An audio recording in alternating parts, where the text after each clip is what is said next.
जय Hind guys, now start और next video lecture. अपनी कड़ी को आगे बढ़ाते हैं। अब हमने 4 क्वेश्चन पिकअप किया हुआ है, चलते हैं देखते हैं क्वेश्चंस क्या क्या है, कैसे है। क्वेश्चन 4 में है कि mod of z plus 5 less than or equal to 2 ये दिया हुआ है और z इज इक्वल टू यहाँ लिख दिया है x plus iota y. Then the greatest value of mod z plus 2 पूछा जा रहा है कि अगर mod of z plus 5 less than or equal to 2 है where z is equal to complex number, तो मॉड ऑफ z प्लस 2 की greatest value मिली हुई है। मॉड ऑफ z प्लस 2 की ग्रेटेस्ट वैल्यू पूछी जा रही है। कुछ जगह सॉल्यूशंस हमने देखा है कि वो सॉल्यूशन सही नहीं है, तो अगर स्टूडेंट उस सॉल्यूशंस को लेके ही सही कर रहे हैं तो मैथमेटिक्स के कंसेप्ट में बहुत बड़ी कमी है। क्या है वो थोड़ा मैं यहाँ लिख दे रहा हूँ, बट मैं नाम नहीं लूँगा, लेकिन वहाँ बहुत जगह सॉल्यूशंस ऐसे प्रेजेंट हैं तो ये सॉल्यूशंस नहीं हो सकता है। एटलीस्ट क्यों नहीं हो सकता, मैं उसका रीज़न दे दूँ, उसके बाद इस क्वेश्चन को मैं सॉल्व भी करूँगा। तो आइए चलिए मैथमेटिक्स को सीखते हैं, मैथमेटिक्स का नाम लेकर शुरू करते हैं। ये सबको पता है कि अगर absolute value of x less than or equal to a हो तो this implies minus a less than or is equal to, ये लिखते हैं ना। Okay, no any other thought, ये तो फिक्स होता है। बट यहाँ जो x है ना, x बिलोंग्स रियल नंबर है। Always keep in mind this concept कि आप तभी आप लिख सकते हैं। अगर x अगर कॉम्प्लेक्स नंबर है तो ये चीज़ आप नहीं लिख सकते हैं। क्यों नहीं लिख सकते हैं? क्योंकि पूरी दुनिया जानती है कॉम्प्लेक्स नंबर में इनइक्वालिटी नहीं होल्ड करती है, कॉम्प्लेक्स नंबर में सिर्फ इक्वालिटी होल्ड करती है। और कुछ लोग सोल्यूशन है इस क्वेश्चंस को लगाते वक्त ये दे रहे हैं, जैसे देखिए mod of z plus 5 less than or is equal to 2, तो उन्होंने लिखा क्या है, ये लिखा हुआ है। अब यहाँ ज़रा देखिए साहब, एक कितनी धज्जी उखड़ी है कंसेप्ट की। यहाँ z is equal to x plus iota y, अगर ये नहीं लिखा होता तो यहाँ z आप रियल नंबर भी ट्रीट कर सकते हैं, लेकिन यहाँ क्लियर लिखा हुआ है कि z is equal to x plus iota y, तो रियल नंबर का जो लेने के चांस भी बने वो आप नहीं ले सकते हैं। एग्जामिनर ने तो सीधे लिख दिया कि z जो है वो कॉम्प्लेक्स नंबर है, तो आप रियल नंबर ट्रीट भी नहीं कर सकते, दावा भी नहीं कर सकते हैं कि सर यहाँ तो आपने कुछ लिखा ही नहीं है, z आपको लिखना चाहिए कॉम्प्लेक्स नंबर है या नहीं है। तो अब कॉम्प्लेक्स नंबर में इसे आप कैसे लिख देंगे कि z, और अगर फिर उसके बाद क्या है, एक और मज़े की चीज़ जरा देखिए, -5 सब और ऐड कर देते हैं तो इनइक्वालिटी का जो रूल है वो तो वही रहता है। तो यहाँ हो जाएगा ये -7 -5 अगर मैं ऐड कर दूँ तो क्या हो जाएगा, -7 less than or is equal to, या मुझे ये z प्लस 2 चाहिए ना, तो -3 ऐड कर दीजिए। देखिए कमाली कैसे की गई है। तो ये -5 हो जाएगा, -3 में ऐड कर रहा हूँ तो z प्लस 2 हो गया, ये हो गया 5 ना। -3 ऐड किए हैं तो this is the your what, 3 add किए हैं, तो जब हम नहीं -3 ऐड करेंगे तो ये -1 हो जाएगा। ओके, अब यहाँ से उसकी वैल्यू निकाल ली गई है, मॉड ऑफ z प्लस 2 जो होगा less than or is equal to 5। धज्जी उखाड़ दी गई है मैथमेटिक्स की। आप ही देखिए कैसे लिख सकते हैं भाई, z is a complex number, और कोई कॉम्प्लेक्स नंबर आप ऐसे लिख सकते हैं क्या, ये नहीं complex number z1 or is equal to a R, ये लिखा जा सकता है। कॉम्प्लेक्स नंबर में तो इनइक्वालिटी होल्ड ही नहीं करती है, सिर्फ इक्वलिटी होल्ड करती है, तो साहब ये कैसे लिख देंगे। आंसर निकालना तो बहादुरी नहीं है ना, आप आंसर निकाल रहे हैं, ट्रिक लगा दे रहे हैं तो ठीक है, वहाँ तो नंबर आपको मिल जाएगा। बट ये अगर आप किसी स्टूडेंट को पढ़ा रहे हैं, आप क्या कर रहे हैं भाई, राइट? तो बी सीरियस हियर। तो ये सब बातें भी यहाँ होंगी लेक्चर्स के दौरान। सिर्फ यही नहीं होगा कि हम ट्रिक और रिजल्ट ही सिखाएंगे, और सारे कंसेप्ट को हम क्रिस्टल क्लियर करेंगे, तो ये चीज़ आप नहीं लिख सकते हैं। तो फिर इसका सॉल्यूशंस कैसे आप प्रोवाइड करेंगे, कैसे लगाएंगे, क्या होगा इसका। तो चलिए आइए हम शुरू करते हैं। दिया है कि mod of z plus 5 less than or is equal to 2, तो जियोमेट्रिकल मीनिंग तो क्लियर है ना। जब कॉम्प्लेक्स नंबर मॉड में चलता है, लेस देन आर इक्वल लिखे मतलब geometrically this represent a circle here. कैसी सर्किल है देख लीजिए, सॉल्यूशन पे आ जाते हैं। उसके बाद क्या उसका ऑप्शन है वो तो निकलेगा ही निकलेगा। गिवन ये है कि mod of z plus 5 less than or equal to 2, तो अगर ये है तो this implies mod of z plus 5 का अगर स्क्वायर करेंगे तो less than or is equal to 4 हो जाएगा। अब इसको कैसे लिखेंगे, x प्लस आयोटा वाई अगर मैं तोड़ दूँ तो ये हो जाएगा x प्लस 5 का whole square plus y square less than or is equal to 4। Okay, बिल्कुल बात क्लियर हो रही है, कोई डाउट नहीं हो रहा है, 100% चीज़ें क्लियर हैं। अब अगर मैं इसको तोड़ दूं तो क्या आप लिखेंगे, x square plus 10x plus 25 plus y square less than or is equal to 4। हमें क्या लाना है, थोड़ा उसकी बात कर लें। माड ऑफ जेड प्लस 2 चाहिए, तो माड ऑफ जेड प्लस 2 का अगर मैं स्क्वायर करूं तो क्या लिखेंगे, एक्स प्लस 2 का whole square plus y square. ज़रा इनको तोड़ दीजिए, x square plus 4x plus 4 plus y square. तो अब मैं इसको जो है ना इतना मैं बनाऊंगा, क्योंकि मेरी मंजिल ये है तो मंजिल तक तो आना है। तो फिर ये जो एक्सप्रेशंस है आप इसको इतना बनाइए, फिर देखिए कि वो कैसी चीज़ें आ रही हैं। चलते हैं, शुरू हो जाते हैं। आइए, तो हम जब बनाएंगे इसे तो एक्स स्क्वायर प्लस ये 10x है, वहाँ 4x से लाना है तो मैंने 4x लिख दिया, ओके, प्लस 4 लिख दिया प्लस वाई स्क्वायर है। क्या कमी बेसी है उसको मैनेज करिए मैथमेटिक रूल से। प्लस 4x है, 10x है तो कहेंगे साहब हमको आपको 6x करिए। यहाँ एक 25 है और यहाँ 4 है, तो जब इसको मैनेज करेंगे कहेंगे साहब हमें 21 लिखना पड़ेगा, ये less than or is equal to 4। अब इसको उधर लेके जाइए तो ये हो जाएगा x प्लस 2 का होल स्क्वायर, ताबड़तोड़ लिख दे रहे हैं, plus y square less than or is equal to, ये जब इधर जाएगा तो -21 हो जाएगा, और तो ये हो जाएगा -17 6x। यही तो हुआ हमारा ये, राइट। और ये जो निकला है हमारा what, this is the mod of z plus 2 less than or is equal to -17 6x। ये तो पक्का है कि जब माड लग गया तो रियल हो गया, और दूसरी बात कि वो पॉजिटिव हो जाएगा। जब भी माड लगेगा, एक कॉम्प्लेक्स नंबर है, आपने माड लगाया तो definitely this is a real number, but this is a positive real number. तो यहाँ तो -17 6x है, इसका मतलब डेफिनेटली x निगेटिव होगा। तो जियोमेट्री पे आ जाइए, जियोमेट्री की दुनिया में आइए। ये क्या है, इसको हमने लिखा है, ओके। ये क्या है, ये वो सर्किल है जिसका सेंटर क्या है यहाँ। अगर सेंटर की मैं बात करूँ इस सर्किल की तो क्या होगा, सेंटर होगा -5 0 और जो रेडियस होगी इसकी 2 होगी। तो फिर एक सर्किल थोड़ा यहाँ ड्रा किया जाए, थोड़ा आनंद आ जाए, इनका थोड़ा पोस्टमार्टम ही कर दें, मज़ा आ जाएगा। आइए चलिए, तो सेंटर हो गया -5, तो कहीं यहाँ हो गया आपका -5 0, ओके। तो यहाँ से यहाँ तक की डिस्टेंस हमारी जो है 5 है, रेडियस 2 हो गई, तो 2 रेडियस ले लीजिए यहाँ, और 2 रेडियस ले करके एक सर्किल आप ड्रा कर दीजिए। ये होगी सर्किल, कुछ ऐसा होगा। और यहाँ से यहाँ तक की जो डिस्टेंस होगी वो 2 होगी, यहाँ से यहाँ तक की डिस्टेंस 5 है। वो निगेटिव की बात नहीं है, डिस्टेंस तो प्लस माइनस का कंसेप्ट जो कोऑर्डिनेट का हो तो चलेगा ही। तो ये 2 हो गया और यहाँ से यहाँ तक 5 है, तो इसका यहाँ से यहाँ तक की जो डिस्टेंस होगी पता है ना कितनी होगी। इसका कोऑर्डिनेट अगर लिखना है तो क्या लिखेंगे, यहाँ से यहाँ तक 5 और ये 2, तो ये डिस्टेंस 3 हो जाएगा, तो ये कोऑर्डिनेट -3 0 हो गया, ओके। यहाँ से यहाँ तक का 5 है और 2 है, तो इसका अगर मैं कोऑर्डिनेट लिखूँ तो -7 0 हो गया। Are you happy, no any problem and no any other thought, यही तो होगा। अगर मैं इसकी जियोमेट्री की बात कर लूँ फिर इसकी जियोमेट्री वही है। अब यहाँ क्या है कि देख रहे हैं कि माड ऑफ जेड प्लस 2 ये तो कांस्टेंट है, ओके।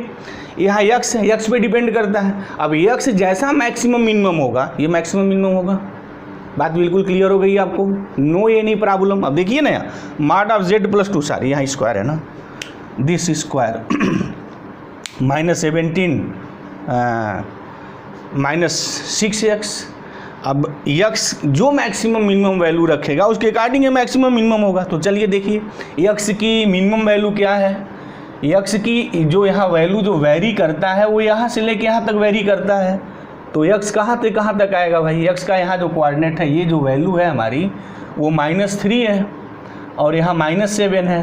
तो क्या है, -7 less than or is equal to x less than or is equal to -3, okay. No any doubt, concept बिल्कुल क्लियर है ना। देख लीजिए यहाँ से x की वैल्यू मैक्सिमम अगर हम देखते हैं तो फिर ये है, मतलब मैग्नीट्यूड, और ये हमारी जो वैल्यू है वो मिनिमम है। अगर आप डायरेक्शन सहित लेंगे, अगर विथ पॉजिटिव निगेटिव लिखेंगे तो यहाँ से यहाँ तक ये मैक्सिमम है, उसके बाद ये मिनिमम है, बहरहाल वैल्यू जिसके बीच में है, ठीक है ना, -7 और -3 के बीच में है। मुझे क्या चाहिए, -6x चाहिए, तो -6 से मल्टीप्लाई करिए। तो जब -6 से मल्टीप्लाई करेंगे तो ये कहेगा कि साहब मैं तो -6 से मल्टीप्लाई करेंगे तो 42 हो जाऊंगा। Greater than or is equal to -6 हो जाएगा। ये greater than or is equal to -6 से मल्टीप्लाई करने पे क्या हो जाएगा साहब, इसकी जो वैल्यू होगी वो वैल्यू हमारी कितनी हो जाएगी, 18 हो जाएगी। अब मैं इसको कैसे लिखूंगा, ऐसे लिखूंगा 18 less than or is equal to -6x less than or is equal to 42। अब इसके बाद क्या करना है, कह रहा है कि -17 ऐड कर दीजिए, चलिए ऐड कर देते हैं। तो 18 - 17 less than or is equal to -17 - 6x, ठीक है जी, less than or is equal to 42 - 17। Solve करिए तो इसकी वैल्यू 1 हो गई। Less than or is equal to -17 - 6x and less than or is equal to what, कितना आया, 12 में से अगर 7 निकालते हैं तो 5 हो गया और 3 बचा, ये 5 हो गया जी।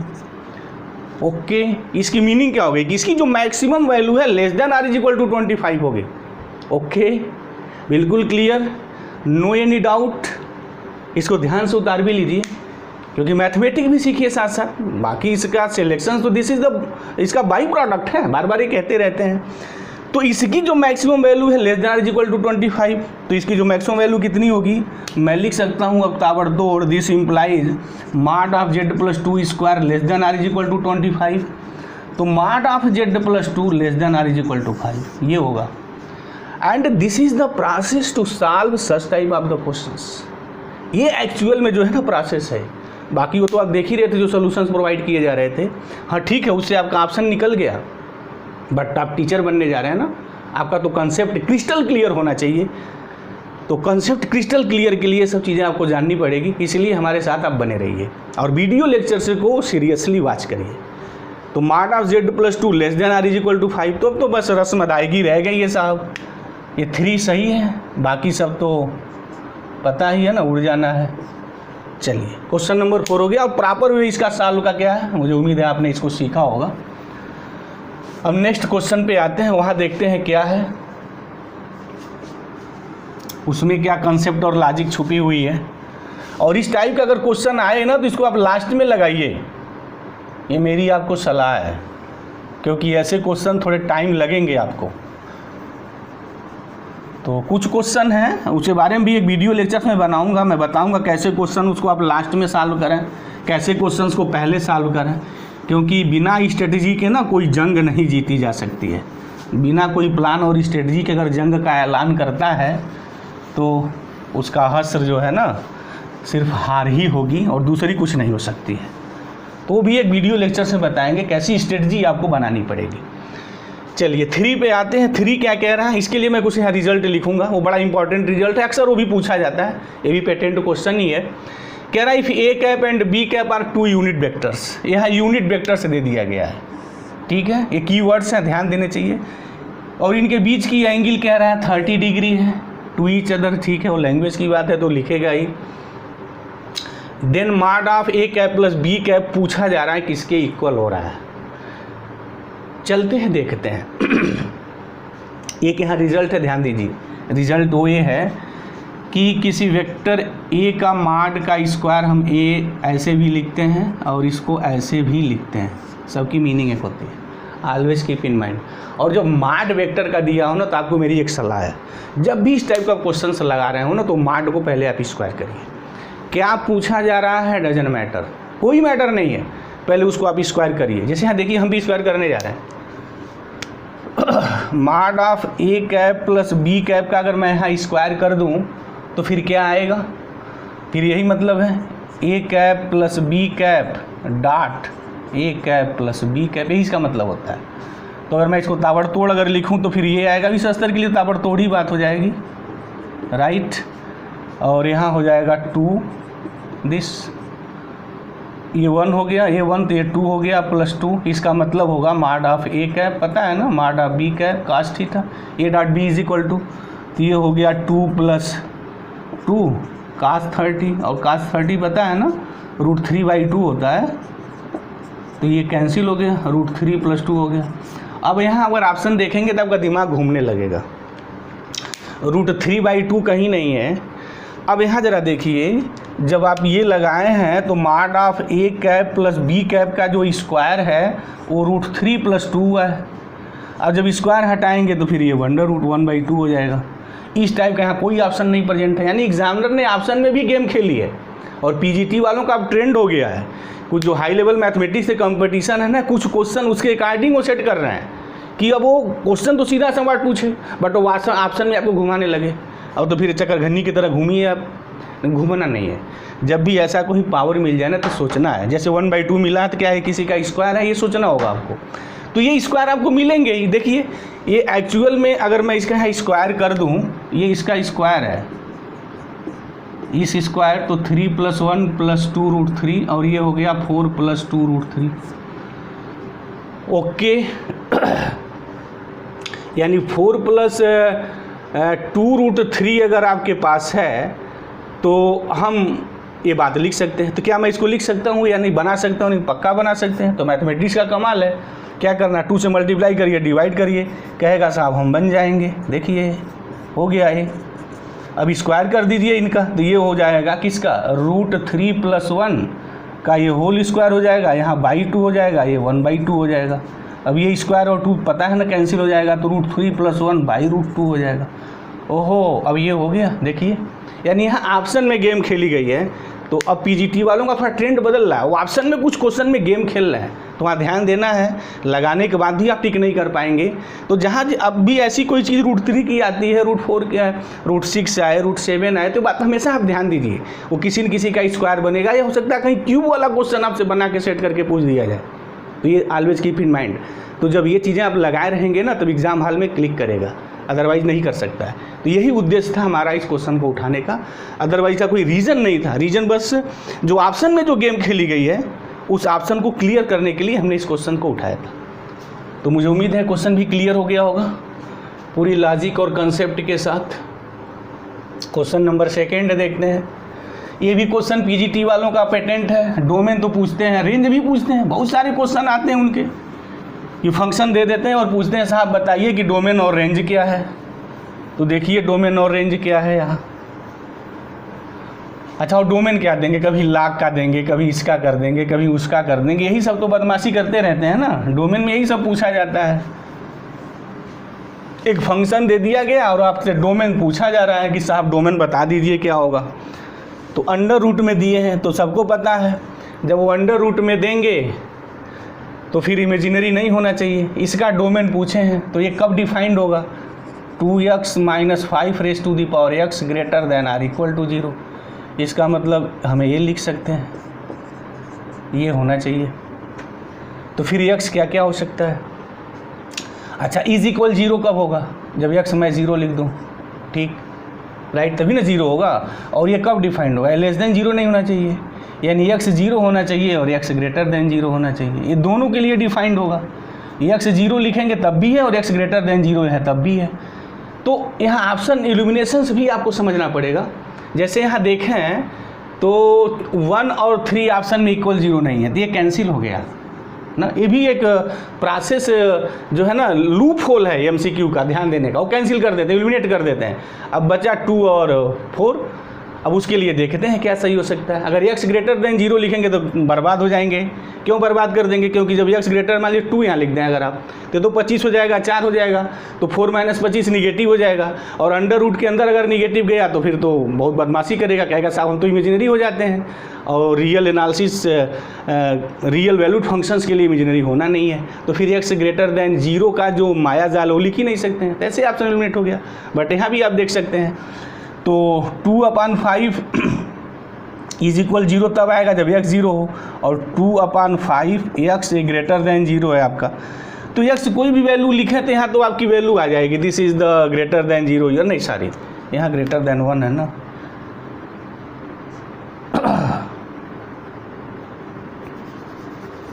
तो greater than or equal to 1 है, तो x क्या लिखें कि इसकी 2/5 की वैल्यू ग्रेटर देन 1 आए, क्या पावर लिखें, पॉजिटिव तो लिखेंगे नहीं क्योंकि इसकी वैल्यू 1 से छोटी है, और पॉजिटिव पावर लिखेंगे तो 1 से और छोटा होने लगेगा। This is the common sense of the mathematics. तो डेफिनेटली x <0 लिखना पड़ेगा। यही निगेटिव लिखेंगे तभी तो 5 ऊपर जाएगा, 2 नीचे आएगा और इसकी वैल्यू 1 से ज़्यादा हो जाएगी। Greater than or equal to 1 है ना, =1 मिलेगा x 0 पर, और ग्रेटर देन 1 तब मिलेगा जब x <0 होगा। तो x <0 एंड x = 0, तो ऑप्शन 2 सही है। और अभी हमने एलिमिनेट भी किया कि ये सही नहीं हो सकता है। तो इस क्वेश्चन में दम नहीं था, बट क्वेश्चन उठाने के पीछे सिर्फ यही उद्देश्य था कि पेटेंट क्वेश्चन है पीजीटी वालों का, पूछते हैं तो भाई एक लिया गया कि देखिए डोमेन निकालना है तो कैसे चीज़ों को ध्यान देना है। ये क्वेश्चन उठाए हैं, इसमें से एक सलाह देना चाहेंगे, एक अपनी बात करने चाहेंगे कि इस क्वेश्चंस को आप कैसे लगाएं। देखिए जब इस टाइप के क्वेश्चंस दिया हो ना, तो प्लीज़ कभी आप रेशनलाइज करने का इसको प्रयास मत करिएगा, उसको डायरेक्ट आप तोड़िएगा। जैसे पता है रिजल्ट ये है कि log ऑफ, अगर जनरल वैल्यू लिखें तो ये होता है log under root this plus iota 2n pi plus tan inverse y by x. एक बात और सलाह देंगे, अगर n प्रेजेंट नहीं है तो पहले ही n जीरो लिख के काम करिए अपना। अगर n है तब n लिखिए, अगर नहीं है तो no need to write down the general form of log x plus iota y। अब यहाँ देखिए इस क्वेश्चन को लगाना है iota log of x minus iota this, तो क्या करिए सीधे उसको तोड़िए, इस फॉर्म में लाइए आप। नो नीड टू रेशनलाइज करने का प्रयास मत करिए, बिना मतलब का आपका टाइम किल होगा। आप तोड़ दीजिए, n नहीं तो n वाला फार्मूला नहीं लिखेंगे, क्या होगा 1/2 log x स्क्वायर प्लस 1 ये हो गया, और plus iota tan inverse minus 1/x। Okay, अच्छा अब यहाँ लिखेंगे तो माइनस 1/2 log, वो अंडर रूट को 1/2 भी लिखते हैं, इतना तो अब पता है आपको, और माइनस है तो माइनस हो जाएगा आयोटा tan इनवर्स 1/x हो जाएगा। ओके, ये और ये कैंसिल हो जाएगा, और यहाँ देखिए ये माइनस है तो ये माइनस, तो माइनस 2 टाइम हो जाएगा, और आई स्क्वायर करेंगे तो प्लस हो जाएगा, तो क्या हो जाएगा 2 times tan inverse 1/x। Okay, अच्छा इसको लिख सकते हैं 2 टाइम्स काट इनवर्स x। एक ब्रह्मांड सूत्र पता ही है इनवर्स ट्रिग्नोमेट्रिक फंक्शन का, सबको पता होता है, आपको भी होगा, बड़ा फेमस रिजल्ट है ये π/2 का। तो काट इनवर्स x की जगह क्या लिखेंगे 2 हो गया ये, उसको लिखेंगे π/2 माइनस tan इनवर्स x, क्योंकि रिजल्ट जो है हमारा आंसर जो है tan इनवर्स में दिया है। अब देख लीजिए ये हो गया π-2 tan इनवर्स x। अब ऑप्शन में हम बहुत इंटरेस्टेड हैं नहीं, पहले भी बात हमने किया था कि मैं बहुत इंटरेस्ट नहीं हूँ ऑप्शन में कि ऑप्शन कौन सही है, हमने प्रूव किया कि ये वैल्यू होनी चाहिए। अब देख लीजिए कौन है, तो π-2 tan इनवर्स x, तो लास्ट ऑप्शन इसका सही है, बाकी सही नहीं है, कैंसिल हो गई बात। ओके, तो मुझे उम्मीद है इस क्वेश्चंस के पीछे जो लॉजिक और कंसेप्ट रही है, जो रिजल्ट रहे हैं, जो ट्रिक रहे हैं, वो आपको बिल्कुल बात में समझ में आ गई होगी। और ये क्या जो है मैथमेटिकल प्रोसेस हो सकता है किसी क्वेश्चन को सॉल्व करने का, वो भी बात आपके दिमाग में आ गई होगी।